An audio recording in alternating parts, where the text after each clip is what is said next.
تو عبادت صرف نماز نہیں ہے. العبادت انواع منها الدعاء والمحبة والخوف والنذر والذبح والرجاء. جیسے نماز عبادت ہے، روزہ عبادت ہے، حج عبادت ہے، زکوٰۃ عبادت ہے، تو اس طریقے سے اللہ کو پکارنا یہ بھی عبادت ہے. اور جب آپ جانور ذبح کرتے ہیں اس پہ اللہ کا نام لیتے ہیں تو یہ بھی عبادت ہے. اس طرح ما فوق الاسباب ڈرنا یہ بھی عبادت ہے. اور اس طریقے سے ما فوق الاسباب امید رکھنا یہ بھی عبادت ہے. تو جس طرح نماز کسی اور کے لیے جائز نہیں، سجدہ کسی اور کے لیے جائز نہیں، رکوع کسی اور کے لیے جائز نہیں، کسی اور کا نام لے کے مرغی ذبح کی تو یہ بھی جائز نہیں، اور کسی اور سے ڈرنا یہ بھی کوئی شرافت نہیں ہے کہ میں جی شرافت کی وجہ سے جنات سے ڈرتا ہوں یا مردوں سے ڈرتا ہوں. یہ غیر اللہ کی عبادت ہے. ما فوق الاسباب کسی سے ڈرنا اور ما فوق الاسباب کسی سے امید رکھنا یہ اس کی عبادت کرنی ہے. اور ایسے کسی کا نام لے گائے ذبح کرتے وقت تو یہ اس کی عبادت ہو جاتی ہے. یہ تو بعد میں دیکھا جائے گا، یہ تو اور مسئلہ ہے کہ وہ چیز حلال ہوگی یا مردار ہوگی. وہ تو ہوگی مردار، لیکن وہ ذبح کرنے والے کا کیا حال ہوگا؟ اس نے تو غیر اللہ کی عبادت کر دی. تو عام تصور یہ ہے کہ جو ورشپ اللہ کی نماز نہیں. قرآن پاک میں اللہ رب العالمین نے یہ پورا قرآن اس کا موضوع ہے توحید. اللہ ایک ہے اور اللہ کے حقوق صرف اللہ ہی کو دی جائے. سورۃ رعد میں 14 نمبر آیت ہے. اللہ فرماتے ہیں لہو دعوت الحق، پکار صرف اسی کا حق ہے. والذین يدعون من دونه لا يستجيبون له بشيء إلا كباسط كفيه إلى الماء ليبلغ فاه وما هو ببالغه وما دعاء الكافرين إلا في ضلال. یہ پکار یہ اللہ کا حق ہے کہ اس کو پکارا جائے. اب آپ پھر الجھیں گے، پھر پریشان ہوں گے کہ ہم جو ایک دوسرے کو آواز دیتے ہیں، او حاجی جانداد صاحب، او فلانے، تو یہ بھی تو ہم دوسروں کو آواز دیتے ہیں. تو یہ بات کل سمجھائی تھی کہ مخلوق کہ جتنے کام ہوتے ہیں وہ اسباب کے تحت ہوتے ہیں، اور اسباب کے ساتھ اگر وہ ریلیٹڈ ہے تو پھر وہ عبادت نہیں ہوگی. آپ سامنے کوئی ہے اس کو کہتے ہیں او بھائی صاحب یہ دروازہ بند کر دے، او بھائی صاحب، تو یہ عبادت نہیں ہے.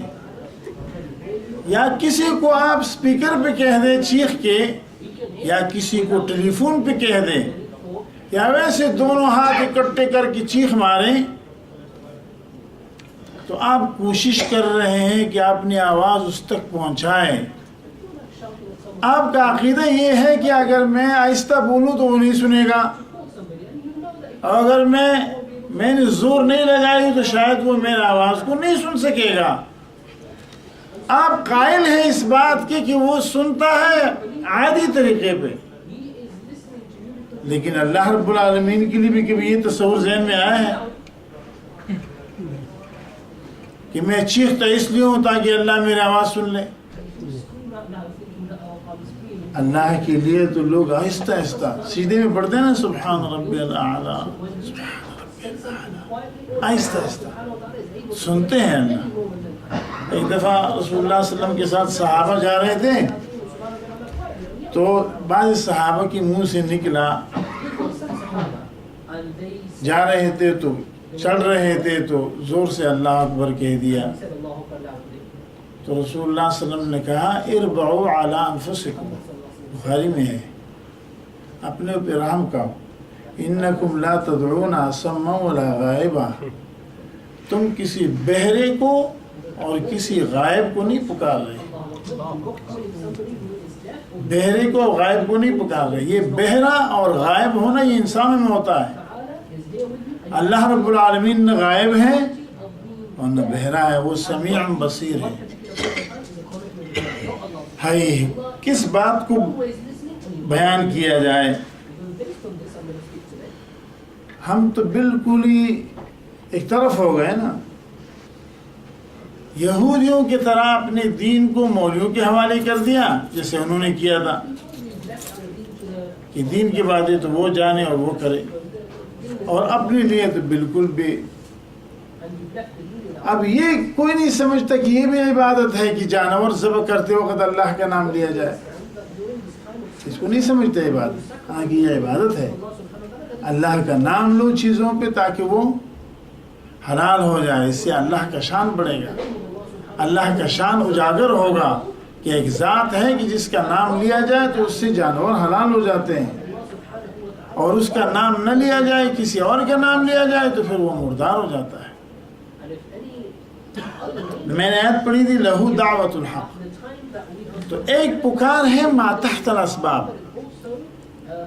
سامنے کوئی ہے، آیا اسباب استعمال کر رہے ہیں تو یہ عبادت نہیں ہے، لیکن یہ پکار کہ ظاہری اسباب نہیں، صرف آپ کا عقیدہ یہ ہے کہ وہ میرا آواز سنتا ہے، تو یہ کس کا حق ہے؟ یہ اللہ کا، یہ حق اللہ کا ہے، یہ حق کسی کا بھی نہیں، کسی نبی کا، کسی ولی کا، کسی فرشتے کا یہ حق نہیں ہے کہ اس کو تم پکارو غائبانہ حاجات میں، اور اس عقیدے کے تحت کہ وہ میرا آواز سنے گا۔ یہ آواز کون سن سکتا ہے؟ اللہ، اس لیے اللہ نے فرمایا لہو دعوت الحق، پکار اسی کا حق ہے۔ والذین یدعون من دونہ، اور جو اللہ کے سوا دوسروں کو پکارتے ہیں، لا یستجیبون لہم بشیء، وہ ان کو جواب نہیں دے سکتے، لا یستجیبون لہم بشیء، وہ ان کی پکار کو نہیں پہنچ سکتے، لا یستجیبون لہم بشیء، وہ ان کی جو مانگ رہے اس کو قبول نہیں کر سکتے۔ یہ تینوں معنی ہیں۔ جو آیت میں نے پڑھی تھی اس میں ابتدا میں اس میں یہ تھا یسألونک وَإِذَا سَأَلَكَ عِبَادِي عَنِّي فَإِنِّي قَرِيب، جب میرے بندے آپ سے میرے بارے میں پوچھے کہ اللہ کہاں ہے، تو ان سے کہے فَإِنِّي قَرِيب، میں قریب ہوں، میں نزدیک ہوں۔ میرے بندے آپ سے پوچھے میرے بارے میں کہ اللہ کہاں ہے، کتنا دور ہے، تو ان سے کہو کہ فَإِنَّهُ قَرِيب، فَإِنِّي قَرِيب، میں قریب ہوں۔ کتنا قریب ہے اللہ، کتنا قریب ہے؟ سورۃ قاف میں آج پڑھی گئی ابھی طرف میں وَنَحْنُ أَقْرَبُ إِلَيْهِ مِنْ حَبْلِ الْوَرِيدِ، ورید اس ناڑ کو کہتے ہیں جو گلے کے اندر ہو، تو وہ بدن کے اندر ہے، بدن کے باہر تو نہیں ہے، تو اللہ رب العالمین اس سے بھی زیادہ قریب تر ہے۔ دل کے آئینے میں ہے تصویر یار، جب ذرا گردن جھکائی دیکھ، اللہ رب العالمین اتنا قریب ہے کہ وہ شاہ رگ سے زیادہ قریب ہے۔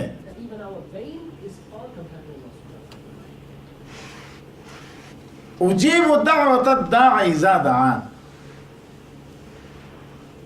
اللہ نے فرمایا میں پہنچتا ہوں پکار کو، پکارنے والے کی پکار کو، اذا دعان، جب وہ مجھے پکارے، اجیب، میں جواب دیتا ہوں پکارنے والے کی پکار کا جب وہ مجھے پکارے، اور میں پہنچتا ہوں پکارنے والے کی پکار کو جب وہ مجھے پکارے۔ تو تینوں معنی یہاں بھی ہیں، میں جواب دیتا ہوں جب وہ مجھے بلاتا ہے، میں قبول کرتا ہوں جب وہ مجھ سے مانگتا ہے، اور میں پہنچتا ہوں، اس کا کوئی لفظ مس نہیں ہوتا ہے۔ سوری سے اگین اللہ رب العالمین کو اس کہنے کی ضرورت نہیں پڑتی کہ اللہ یہ کہے کہ ذرا پھر کہیے. یہ بندے کہتے ہیں, یہ بندوں کا شیوا ہے کہ وہ کچھ باتوں کو مس کر دیتے ہیں اور کچھ باتیں ان سے رہ جاتی ہیں تو وہ آپ سے معذرت کے ساتھ کہہ کر کے ذرا پھر کہیے. اللہ رب العالمین سے کوئی چیز مس نہیں ہوتی. اگر یہ عقیدہ ہمارا نہیں ہے محترم دوستو, پھر تو مزہ نہیں آئے گا. اللہ رب العالمین ہر زبان کو جانتے ہیں, لیکن دنیا میں پیغمبر ہر زبان کو نہیں جانتے تھے. یہ کوئی عیب کی بات نہیں ہے, ایک بے ادبی نہیں ہے.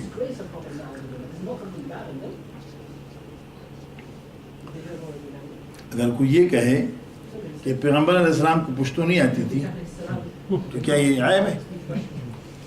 یا کوئی یوں کہے کہ پیغمبر پاک صلی اللہ علیہ وسلم کو پنجابی نہیں آتی تھی تو کیا یہ عیب ہے؟ عیب نہیں ہے.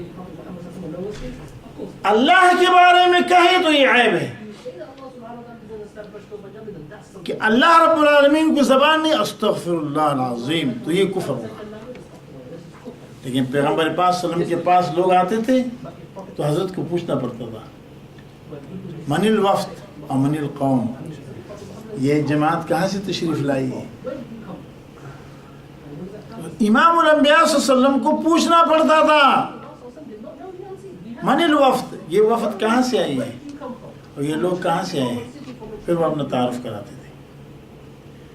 اور ترجمان ہوتے تھے, ترجمان, وہ ان کی بات رسول اللہ صلی اللہ علیہ وسلم کو اور رسول اللہ صلی اللہ علیہ وسلم کی بات ان کو کہتے تھے ترجمے کی ضرورت. تو جس کو ترجمے کی ضرورت پڑتی ہو وہ خدائی صفات اس میں کہاں آ سکتے ہیں. اب رسول اللہ صلی اللہ علیہ وسلم کا تو مشن ہی یہ ہے, اس کا تو مقصد آنے کا یہ ہے کہ وہ لوگوں سے اللہ کا تعارف کرائے. لیکن لوگوں نے ان باتوں کو تو چھوڑ دیا. اور آپ نے بھی سنا ہوگا, کہتے ہیں کہ کوٹے کو کٹ کر دے اور کرے کو کٹا کر دے, اور اس لیے کہ وہ ہے مختاری کو. استغفر اللہ العظیم. رسول اللہ صلی اللہ علیہ وسلم مکے میں آئے فاتح ہو کر کے تو دعا کیا پڑھ رہے تھے, الحمدللہ وحدہ صدق وحدہ ونصر عبدہ وہزم الاحزاب وحدہ. تمام تعریفیں اس اللہ کے لیے ہے جس نے اپنے بندے کی مدد کی اور اپنے بندے کی نصرت کی. وہزم الاحزاب وحدہ, اور اکیلا اس نے سارے لوگوں کو شکست دی. اور رسول اللہ صلی اللہ علیہ وسلم کی وہ دعائیں اور وہ الفاظ, اس پہ آپ غور کریں تو آپ حیران ہوں گے کتنی عاجزی اللہ کے سامنے. اور انہوں نے تو رسول اللہ صلی اللہ علیہ وسلم کو کوشش یہ کی کہ اللہ کے ساتھ برابر کر دے. اور بعضوں نے تو یہاں تک کہا کہ خدا نے جب چاہا اپنے نور کا جلوہ دکھا دیا, اپنے تمام نور کو ملا کے محمد بنا دیا. اور کہتے ہیں اللہ کا ٹکڑا ہے. اور بعض کیا کہتے ہیں مانا کہ محمد خدا نہیں, خدا سے تو جدا بھی نہیں, اور جو جدا نہ ہو تو اس کو کیا کہتے ہیں, شریک ہی کہتے ہیں. یہ کوئی عزت ہے؟ اور ہر چیز جانتے تھے, وہ ہر چیز جانے کیوں؟ وہ جانے جس کو, جو رسول اللہ صلی اللہ علیہ وسلم کو اللہ نے وحی کی اور بندوں کی فائدے کے لیے دی. اللہ کے لیے ہر چیز کا جاننا اس لیے ضروری ہے کہ وہ 24 گھنٹے نہ سوتے ہیں اور نہ آرام کرتے ہیں, نہ تکتے ہیں. وہ مخلوق کو تامے ہوئے, ان کو لوگوں کی ضروریات کا پتہ ہونا چاہیے, کیونکہ وہ رب ہے, وہ قیوم ہے, اور وہ رب ہے. اس کے لیے ضروری ہے کہ وہ سارے لوگوں کے حالات کو جانے. باقی کسی اور کو کیا ضرورت ہے کہ وہ لوگوں کے حالات کو جانے, اس زیب نہیں دیتا. اس کے لیے ضروری ہے کہ وہ سارے زبانوں کو جانے, کہ جو اپنی زبان میں فریاد کرے اس کو وہ سن سکے. اور صرف انسان نہیں, حیوانات اور تمام مخلوقات وہ اپنے زبان میں.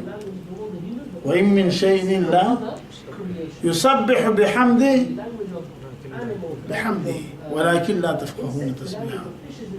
ہر چیز اللہ کی پاکی اپنی شان کے مطابق وہ کرتے رہتے ہیں, تمہیں نہیں معلوم, تم سمجھتے ہو یا اس لیے چپے بیٹھے ہوئے ہیں. تم یہ سمجھتے ہو کہ کچھ نہیں کر رہے، وہ بہت کچھ کر رہے ہیں، وہ اللہ کی پاکی بیان کرتے ہیں، تمہیں سمجھ میں نہیں آتا۔ تو اللہ نے فرمایا میرے بندے میرے متعلق تجھ سے پوچھے، ان سے کہو میں قریب ہوں۔ کتنا قریب ہوں؟ شارک سے زیادہ قریب ہوں۔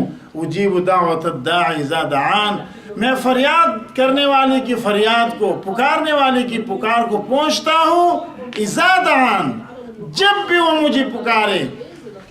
7 o'clock early in the morning پکارے، یا رات کے بیچ میں اندھیرے میں پکارے، گرمی میں پکارے، سردی میں پکارے، دن لمبا ہو یا دن چھوٹا ہو، جس وقت بھی پکارے، جس زبان سے بھی پکارے، جس لینگویج میں پکارے، میں اس کی پکار کو پہنچتا ہوں۔ یہ شان کس کی ہے؟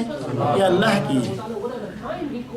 فَلْيَسْتَجِيبُوا لِي، لوگوں کو چاہیے کہ وہ میری بات مان لیں، وَلْيُؤْمِنُوا بِي، مجھ پہ یقین کرے، لَعَلَّهُمْ يَرْشُدُونَ، تاکہ ان کو سیدھا راستہ ملتا رہے۔ تو میں نے عرض کیا کہ پکار کس کا حق ہے؟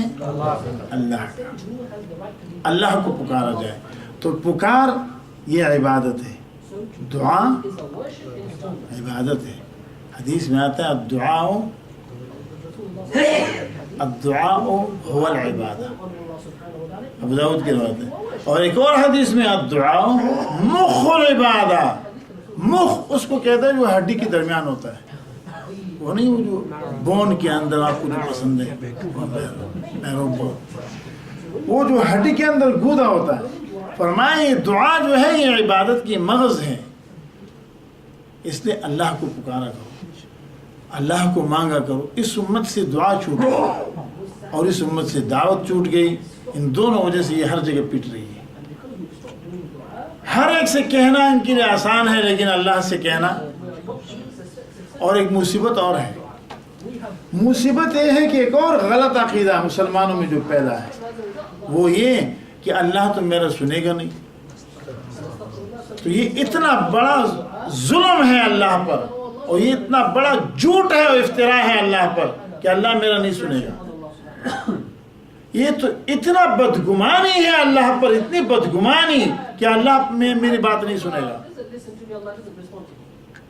شیطان ابلیس کو کہا گیا، آدم علیہ السلام کو سجدہ کرو، فرشتوں سب کو کہا، سب نے سجدہ کیا، اس نے نہیں کیا۔ سمجھ گیا کہ کام تو میں نے خراب کیا ہے، چنگا تو نہیں کیتا، کام تو غلط کیا، لیکن ڈٹا تو ادھر ہی قسم کہا ہے کہ اس کی وجہ سے یہ سب کچھ ہوا نا، بابا آدم کی طرف اشارہ کیا، اس کی وجہ سے ہوا ہے تو میں بھی اس کے بچوں کو چھوڑوں گا نہیں۔ اور قسم کہا ہے، اس دن بھی میں نے آیت پڑھی تھی آپ سامنے، اور کہا میں کوشش کروں گا کہ اس کے بچوں کو میں ادھر ہی لے جاؤں، ساڑھے نال اپنے ادھر ہی لے جاؤں۔ اللہ نے کہا کوشش کر، تو اجلب علیہم بخیلک ورجلک، کوشش کر جتنا کر سکتا ہے، لیکن جو میرے مخلص بندے ہوں گے وہ تجھ سے بچ جائیں گے انشاءاللہ۔ ہاں وہ بچ جائیں گے، میں کوشش کروں گا ان کو اپنے ساتھ لے جانے کے لیے۔ اب شیطان نے لوگوں کے ذہن میں یہ ڈالا، عام طور پہ لوگ کہتے ہیں جی ساری دعا کدھر قبول ہونی ہے۔ شیطان نے اس وقت اللہ سے کہا، اللہ کی نافرمانی کر کے اور آندے درگاہ ہوا، لیکن ادھر ہی درخواست دے دے کہ انظرنی الی یوم یبعثون، مجھے مہلت دے دے، اس لیے کہ ٹائم ہونا تو میں بابا کے بچوں سے بدلہ لے لوں۔ اللہ نے کہا ٹھیک ہے تجھے ٹائم ملے گا، الی یوم یبعثون تو نہیں، لیکن الی حین، ایک وقت تک تجھے مہلت ہے، قیامت کے قریب، لیکن قیامت تک نہیں، قیامت سے تھوڑا پہلے، لیکن تجھے مہلت ہے۔ تو اللہ نے اس کی بھی دعا قبول کر دی، اللہ نے شیطان کی بھی دعا قبول کی۔ تو ہم لوگ شیطان سے تو اتنے گئے گزرے نہیں ہیں کہ اللہ پر اتنی بدگمانی کرے، اتنے بھی تو نہیں ہیں۔ تو یہ بدگمانی مت کرو کہ اللہ ہماری بات نہیں سنے گا۔ اور جب شیطان نے یہ سبق لوگوں کے دماغ میں پکا دیا کہ تم تو ہو گناہ گار، خطا کار، سیاہ کار، تمہاری دعا کدھر قبول ہونی ہے، تو پھر اس عقیدے کے ساتھ یہ بھی شامل کر دیا کہ ساڑی تو سندا نہیں تھی انہاں دی مردہ نہیں. ساڑی سندا نہیں تھی انہاں دی مردہ نہیں. پھر یہ عقیدہ دماغ میں پکا ان کی رد نہیں کرتا ہمارے سنتا نہیں ہے. تو یہ بہت بڑا کفر ہے کہ مسلمانوں میں رائج ہوا. ہر آدمی انڈیویجنلی اللہ سے مانگے پھر دیکھے کہ اللہ سنتا ہے کہ نہیں سنتا اور اللہ قبول کرتے ہے کہ نہیں قبول کرتا. کچھ کرو تو صحیح. یہ وہی جو رسمی دعائیں ہیں جو سب اکٹھے کرتے ہیں نا اس میں بھی توجہ تو ہوتی نہیں. ایک صحابی نے رسول اللہ صلی اللہ علیہ وسلم سے پوچھا ای دعائیں اسمع کون سی دعا زیادہ قبول ہوتی ہے؟ تو حضرت نے فرمایا جوف اللیل و دبر المکتوبات. وہ دعا جو رات کے اندھیرے میں کوئی نہیں دیکھ رہا ایون تمہاری بیوی بھی نہیں دیکھ رہی کہ میاں کیا کہہ رہا ہے کر رہا ہے کسی کو نہیں پتا اور تو نے ہاتھ اٹھائے ہیں اور اللہ سے مانگ رہے ہیں. تو یہ دعا ہے دعا کی قبولیت. دعا کی قبولیت کی بڑی جگہ لمبی بحثیں ہیں. یہ تو آپ کو بھی قریب ہو. آپ تو جمعے کے دن آتے ہیں وہ بھی اس وقت آتے ہیں کہ جب نماز تیار ہو. خطبہ بھی کبھی ختم ہوا ہوتا ہے. ہم جمعے کے لیے تشریف اس وقت لاتے ہیں کہ خطبہ ختم ہوا ہوتا ہے. اور بعض لوگ تو میں جب جھٹکوٹ سے آ کر کے باہر کھڑا ہوتا ہوں تو بھاگ رہے ہوتے ہیں. تو جب تک یہ عادت چھوٹے گی نہیں کوئی چیز پلے پڑے گی بھی نہیں. وہی حالت وہی بوزنیا اور کوسوو کی مسلمانوں کی طرح. اب میں یہ آیت آپ کو بتا رہا تھا. یہ آیت آپ نوٹ کر لیں. یہ جو میں نے پڑھی تھی سورۃ بقرہ کی آیت وَإِذَا سَأَلَكَ عِبَادِي عَنِّي فَإِنِّي قَرِيبٌ أُجِيبُ دَعْوَةَ الدَّاعِ إِذَا دَعَانِ. یہ 186 نمبر آیت ہے. 186. کبھی اس کا ترجمہ انگریزی میں دیکھ لینا. اور جو دوسری آیت میں نے پڑھی تھی وہ سورۃ رعد کی وہ 14 نمبر آیت ہے 14. اس میں اللہ فرماتے ہیں لہو دعوت الحق. قرآن کی آیت ہے کہ پکار اللہ کا حق ہے اس لیے پکار کسی اور کے لیے کسی اور کو نہ پکارو اللہ کو پکارو. اور فرمایا جو اللہ کے سوا دوسروں کو پکارتے ہیں ان کی حماقت کا آپ کو اندازہ ہے. ان کی حماقت کا آپ کو اندازہ ہے. اللہ نے بیان کیا والذین یدعون من دونہ جو پکارتے ہیں اللہ کے سوا دوسروں کو لا یستجیبون لہم بشیء وہ کک نہیں دے سکتے. اللہ کے سوا اللہ کے سوا سارے انبیاء اللہ کے سوا ہے. سارے اولیاء اللہ کے سوا ہے. اللہ کے سوا جو دوسروں کو پکارتے ہیں وہ ان کو کچھ بھی نہیں دے سکتے. یہ تو مشرکوں نے رائج کیا ہے جولی برو ہماری حاجی ملنگ ڈولا. جولی برو ہماری حاجی ملنگ ڈولا یہ تو مشرکوں نے رائج کیا. کہتے ساڈا میرا مرشد شاہ جمال تے پتر دیوی رتا لال. وہ خود اس کے بچے ہی نہیں تھے بیچارے خود اس کے اولاد ہی نہیں تو اس کو بچے مانگتے ہیں وہ بھی رتا لال. رتا لال کی کرسا ہے رتا لال لے کے روئے یا ہنسے یہی اس امت کا حال ہے. نہ نماز تھے نہ روزات نہ کلمات کچھ نہیں. وہ پڑھے لکھے لوگوں کو وہ قل ہو نہیں آتی. پڑھے لکھے عام لوگوں کا کیا پوچھنا. ایک آدمی سے دوسرا پوچھ رہا تھا کہ یہ کی پایا ہے. انگوٹھی پائی تھی. کہتے ہیں میں ملنگ کو لیے جیسے جبریل علیہ السلام سے اس کو عہدی میں ملی ہے. ملنگ کو لیے ملنگ سے مل گئی پھر تو واہ واہ. فرمایا کہ ان کو کچھ بھی نہیں دے سکتے. اور ان کی مثال کیسی ہے کباسط کفیہ الی الماء. اس کی مثال ایسی ہے جیسے پانی کی طرف آدمی کو پیاس لگی ہو پانی کی طرف ہاتھ پھیلائے. پانی کو کہے او پانی او ٹوٹی والی پانی او مٹکی والی پانی او پلیز میرے منہ میں آ جا. یہ قرآن نے مثال دی ہے. میں نے آیت نمبر بتایا آپ کو 14 نمبر آیا تھا سورۃ رعد کا. آپ اردو کے ترجمے میں دیکھو اگر آپ کو پشتو آتی ہے اس کے ترجمے میں دیکھو آپ کو انگریزی آتی ہے اس کے ترجمے میں دیکھو.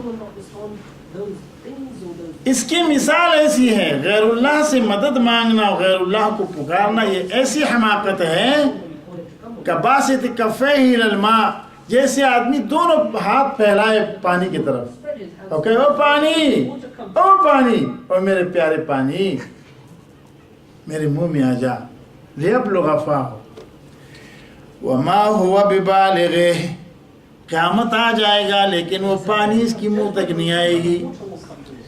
وما دعاء الکافرین الا فی ضلال، اور جو اس طرح حرکت کرتے ہیں ان پر قرآن نے حکم لگا دیا، ان کو کہا کہ یہ تو کفر کرنے والے ہیں، جو غیر اللہ کو پکارتے ہیں یہ تو کفر کر رہے ہیں. تو کہا وما دعاء الکافرین الا فی ضلال، یہ کافروں کی پکار نیری گمراہی ہے، اس میں کوئی خیر نہیں. اس لیے اللہ سے مانگا کرو اور اللہ کو پکارا کرو. ہم نماز پڑھتے ہیں تو کہتے ہیں ایاک نعبد، ایاک نعبد، یہ نہیں ہے کہ نعبدک و نستعینک، یہ نہیں ہے، لفظ ہے ایاک نعبد و ایاک نستعین. اتنی گارنٹی کے ساتھ کہہ رہے ہیں یا اللہ صرف تیرا ہی عبادت کریں گے اور تجھ ہی سے مانگیں گے، تیری ہی عبادت کریں گے اور تجھ ہی سے مانگیں گے.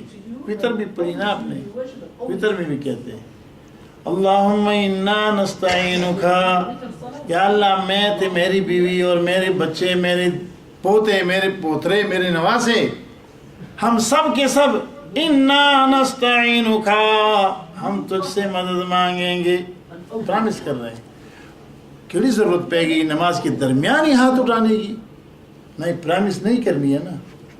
تجدید وطر کے لیے جو نیت باندھا تھا تو کام تو ہاتھ تو اٹھایا تھا، لیکن نماز کے درمیان پھر ہاتھ اٹھانے لگا اور اسٹیٹ اوے شروع کیا اللہم انا نستعینک، یا اللہ تجھ سے مدد مانگیں گے. نستعینک جمع کا صیغہ ہے. میں تے میرے گھر والے تے میرے بھائی تے میرے پرا تے میرے بچے، میرے پوتے، ہم سب تجھ سے مدد مانگیں گے. اور جب دن دہاڑے میں، یہ تو عشاء کا وقت ہے، اور جب دن کے وقت وہ دوسروں کو پکارتے ہیں یا پیر بابا یا پیران پیر یا شیخ عبد القادر جیلانی، اور یہ لوگ جب جاتے ہیں پاکستان میں تو وہاں وہ میلے لگتے ہیں، وہ مداری، وہ کرتب دکھاتے ہیں، تو وہ گھومتے گھومتے کہتے ہیں کہ سب کہو یا علی، تو سب کہتے ہیں یا علی. وہ ظالمی کیا کر رہے ہو تم؟ وہ کہتے ہیں یا علی، کہتے تھے یا علی. کسی کو جو ہوش ہو کہ کہے کہ یا علی میں کیوں کہوں، میں تو یا اللہ کہوں گا. وہ کہتے ہیں کہ سب کہو یا علی، تو کہتے ہیں یا علی. آپ نے نہیں دیکھا شاید، سارے بول رہے تھے. اور کسی کو جو غیرت آئی ہو، کسی کو جو غصہ آیا ہو، یا کسی کو جو ذرا ترس آیا ہو کہ میں کیا کر رہا ہوں، یہاں بھی کہتے ہیں یا علی مدد. علی تو اپنا مدد نہیں کر سکا، علی تو شہید ہوا، تو اپنے بچے کی بھی مدد نہیں کی تھی، حسن و حسین، ان کی بھی مدد نہیں کر سکے. اور پھر ان کو کہتے ہیں مشکل کشا، ان کو کہتے ہیں مشکل کشا. اے نام اللہ کا ہے، مشکل کشا کس کا نام ہے؟ ہماری زبان میں فارسی زبان میں، اردو زبان میں مشکل کشا، مشکل حل کرنے والا، مشکلات دفع کرنے والا کون ہے؟ ارے بتاؤ نا، مشکلات حاجت بھرنے والا کون ہے اور مشکل حل کرنے والا؟ کہتے ہیں بارگاہ عزتی سے یوں نہ ہو مایوس تو، مشکل کیا چیز ہے مشکل کشا کے سامنے، اور پوری کرے گا کیا تیرے حاجتیں عاجز بشر، کر بیاں سب حاجت روا کے سامنے. حاجت روا کون ہے؟ اس لیے اس دن میں بات کر رہا تھا لیکن وہ جو تیز سے بول رہا تھا نا میرے منہ زبان سوکھ رہی تھی، اس لیے کہ ٹائم کو ڈر ہے، اس لیے کہ آپ لوگ کہتے ہیں دیر ہو گئی.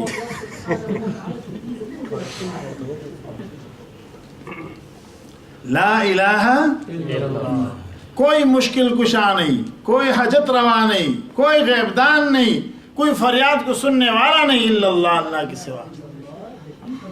تو مشکل کشا کون؟ حاجت روا کون؟ چھپی باتوں کو جاننے والا کون؟ ہر ایک کی فریاد سننے والا کون؟ ہر زبان جاننے والا کون؟ اور ساری مخلوق کی حاجتیں پوری کرنے والا کون؟ اللہ. یہ اللہ ہے. تو پھر ہوش نہ گمانا کہ جب مداری کے کرتب کو دیکھنے کے لیے کبھی کھڑے ہو گئے نا، وہ کہتے ہیں سب کا ہو یا علی، تو تم شور ہو کرو یا علی، تو ایمان بھی چھوڑ کر کے ادھر آ جاؤ گے کرتب دیکھتے دیکھتے. ایسا نہ کرنا. بعض چیزیں جو ہے نا وہ غیرت کی ہوتی ہے. اب اللہ پر اس دن مولا عطا اللہ بھی کہہ رہے تھے کہ بعض چیزوں پہ کمپرومائز نہیں ہوتا. یہ عقیدے کا مسئلہ ہے. عقیدے کے دوستوں کے ساتھ اور کسی کے لیے یہ نہیں ہوتا.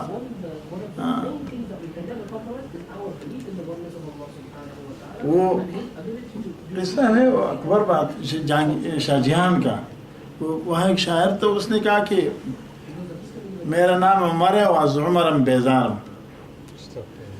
میں عمر ہوں اور اس میں اس نے تلبیس کی کہ من عمرم از عمر بیزارم. یعنی سنانا یہ تھا کہ میں عمر ہوں، عمر سے میں زندگی سے تنگ ہوں، لیکن اندر سے وہ بڑاس اپنا دوسرا نکال رہا تھا. ہاں وہی تھا نا. تو اندر سے وہ نکال رہا تھا. اچھا اس کی بیوی تھی تو وہ ان سے متاثر تھی. تو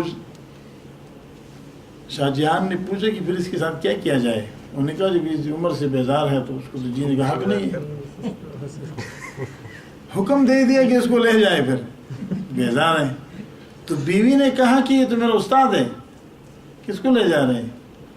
تو اس نے بیوی سے کہا کہ من جان بتو دادیم ولی ایمان بتو نہ دادیم. میں تیرا شوہر ہوں، میں نے دل اپنے تجھے دیا لیکن ایمان تو نہیں دیا.